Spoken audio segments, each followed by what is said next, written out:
The materials removal inventory arrived this morning. Hannah requested it yesterday against the demolition order reference, and the municipal archive turned it around faster than expected. A scanned copy, 14 pages, the kind of document that gets filed and forgotten because nobody expects anyone to need it. A list of objects taken from 47 Marginal Road between the fire in August 1931 and the demolition authorization in September. Who took them, where they went, what condition they were in. I'm going to read it carefully, but first, I need to finish what I started with the fire response report. Because I did not get through it fully before the device reacted to Marin Souls touching the key and the recording cut, and now it is the following morning, and the question I left unresolved is still unresolved. The cut column. The second name in the non-emergency personnel section. The partial entry on page 2, above where the scissors took the rest. I can see the beginning of a second listing. Not a full name, not even a partial surname. 2 letters, a period, 1 more letter, a period, and then the cut. Initials only. Someone's name was abbreviated in the record, which the report format does not require. Names in this section are given in full. This entry was not abbreviated by the form. It was abbreviated by whoever was writing. I need to look at those initials carefully. That is the objective today. Marin Souls slept aboard last night. Hannah gave her the forward cabin without much discussion. I heard them in the galley briefly before I turned in. Not conversation, just the sounds of 2 people working around each other in a small space without needing to explain themselves. When I came up this morning, she was already at the chart table, reading the southern node grid map with the same quiet attention she brought to the keys. She did not comment on it when I came in. She looked up, registered that I was there, looked back at the map. I put the fire response report between us and opened it to page 2.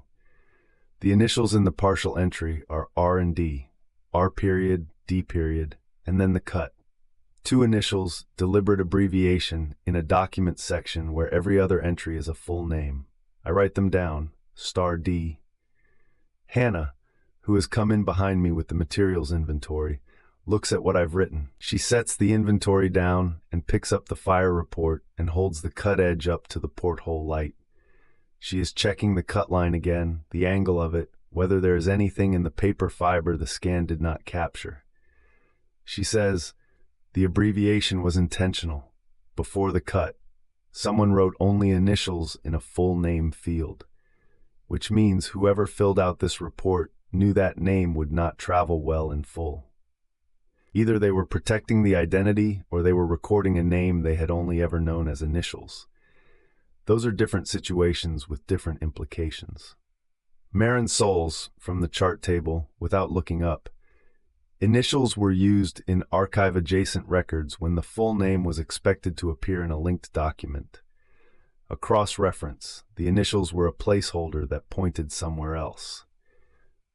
I ask her where that practice came from. She says, older nodes, before the catalog card system standardized, the full name would be in the node's own register. The linked document held the affiliation, which means RD may be fully named somewhere in the archive's own records, not in the municipal fire report, in whatever node record existed for 47 Marginal Road at the time, which would have been the ledger.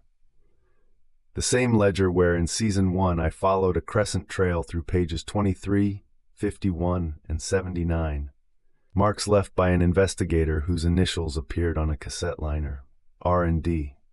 I do not say this immediately. I go back to my notes from the early investigation. The Season 1 records I have not opened in some time, because the Season 2 and Season 3 material buried them under layers of more recent canon. I find the relevant entry, cassette liner, 2 initials scratched into the surface, R&D, the same 2 letters.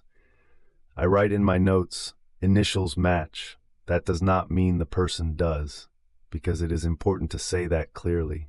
RD is not an unusual abbreviation. 2 initials tell you almost nothing about a person. They tell you the shape of a name, not the name itself. There may be 10 investigators in the archive's history whose names reduced to R and D. The cassette liner is from a different decade than the fire report.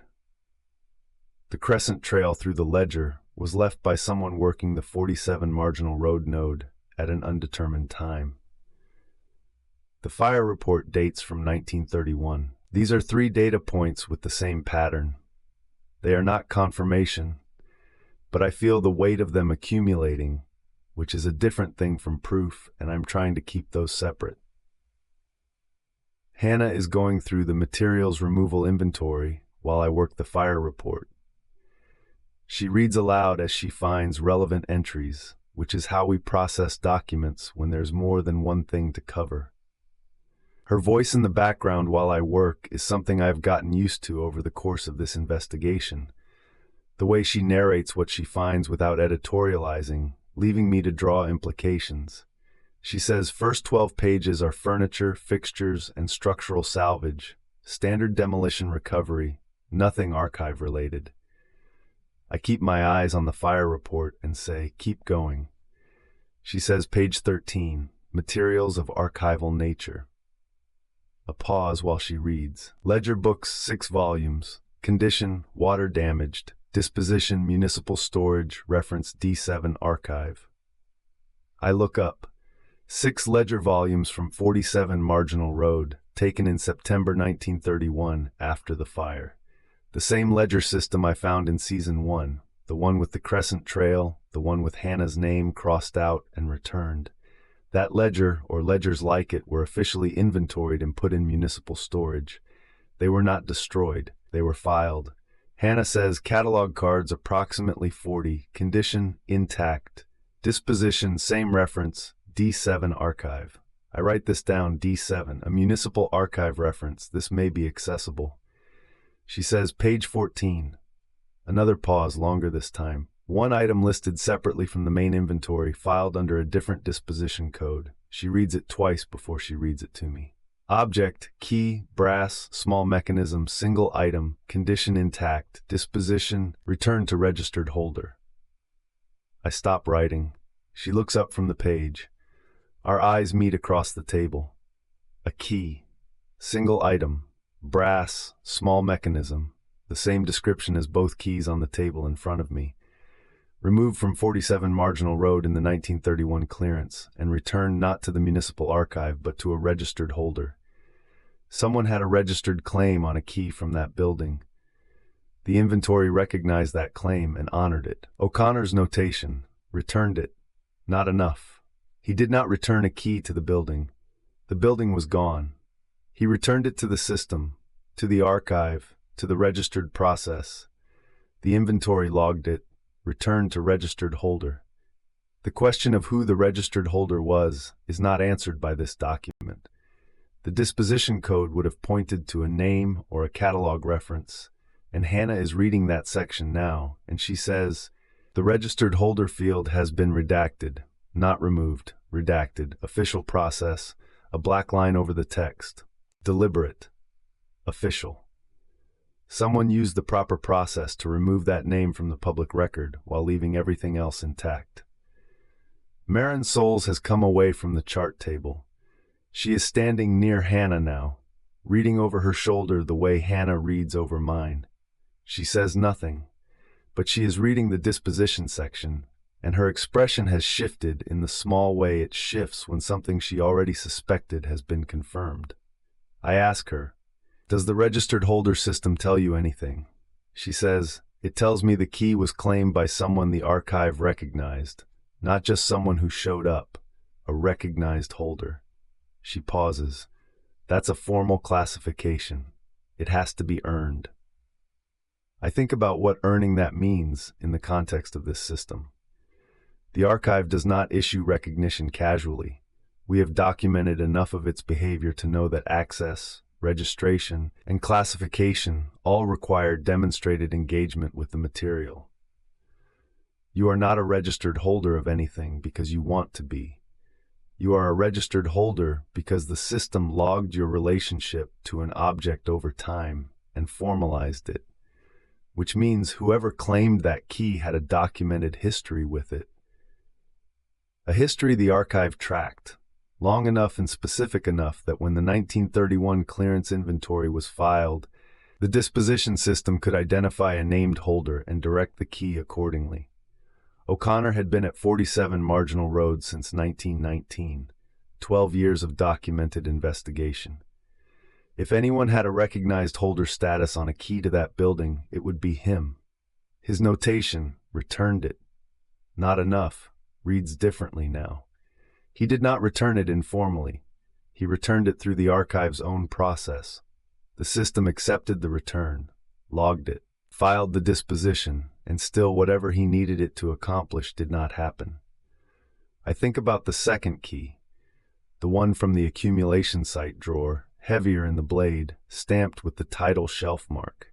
That key was not in the 1931 inventory. It was already at the primary grid, at the center of the network, before the fire, or placed thereafter.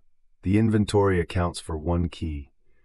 The second key's chain of custody is entirely separate. Two keys. One returned through formal process in 1931. One held at the accumulation site for an unknown period. Both made together, both tied to a door that predates the archive.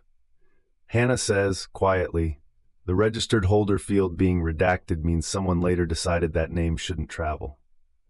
She is right. The redaction is not original to the document. It is a subsequent action applied to an existing record. Someone found this inventory after it was filed and removed the holder's name through official channels. The same official process that authorized the return also authorized the erasure of who received it. I write, registered holder, identity redacted by subsequent action. Process was formal. Someone had authority to remove the name after the fact. I return to RD, the Crescent Trail in the Season 1 ledger, pages 23, 51, 79, was left by someone working the node systematically. Not vandalism, not accident, a trail meant to be followed. The marks were cut into the page margins with something fine-tipped, the same depth on each one, evenly spaced through the volume as though someone had moved through the ledger once and known exactly which pages mattered. That kind of precision is not casual. It requires prior knowledge of the ledger's structure, which entries were significant, which could be skipped. The person who left the Crescent Trail understood the 47 Marginal Road node well enough to annotate it for a future investigator. The initials on the cassette liner were the same deliberateness. The liner was inside a tape that had no reason to be where I found it. Someone placed it in the archive material, knowing it would surface eventually, knowing the initials would mean something to whoever found them. R&D. Two letters that function as a signature without functioning as an identity. I have carried those initials for the entire investigation. I noted them, cross-referenced them against known investigators, found no match in the catalog records, and filed the thread as unresolved. That was the right call at the time. There was nothing to connect them to. Now there is. The fire report places someone with the same initials at 47 Marginal Road on the night it burned, in the non-emergency category. Present but not endangered, like O'Connor. Recorded by the responding officer in a full name field as initials only, which, as Marin Souls explained, suggests a linked document was expected to carry the full identity. The municipal record abbreviated the name because whoever was filling it out knew the complete record existed elsewhere. If RD and the Season 1 trail are the same person, and I am not confirming that, I'm constructing a possibility, then RD was at the building in 1931, left crescent marks in the ledger at an earlier or later point, and put their initials on a cassette that ended up in the archive for me to find decades later. That is a long arc of activity for a person who appears nowhere in the investigator records. No catalog card at 47 Marginal Road, no registration in the second floor sequence, no entry in the origin site index as far as I could see, an investigator who worked the system without being recorded by it, or an investigator whose record was removed. I write RD. Present 1931 if initials are consistent. Not registered at 47 Marginal Road. Left a trail anyway, either outside the system or erased from it. Hannah looks at what I've written. She says, or registered somewhere else, which is the third option I did not think of. Registered at a different node. Working 47 Marginal Road through some other affiliation. The network has multiple entry points. We confirmed that in Season 2. RD may be fully registered, fully active, fully documented, just not at the node where I started. The Crescent Trail would still make sense. Someone who understood the system, working a node they knew well, leaving markers for an investigator who would come later. I look at the 2 keys on the table. I look at the partial initials in the fire report. I look at the materials removal inventory entry for a key returned to a redacted registered holder. The device on the table is still running its directional tone. It has been pointing at Marin's souls since last night. It has not moved. Except, I realize, looking at it now, it is not pointing at Marin's souls. She has moved to stand beside Hannah near the starboard side of the chart table.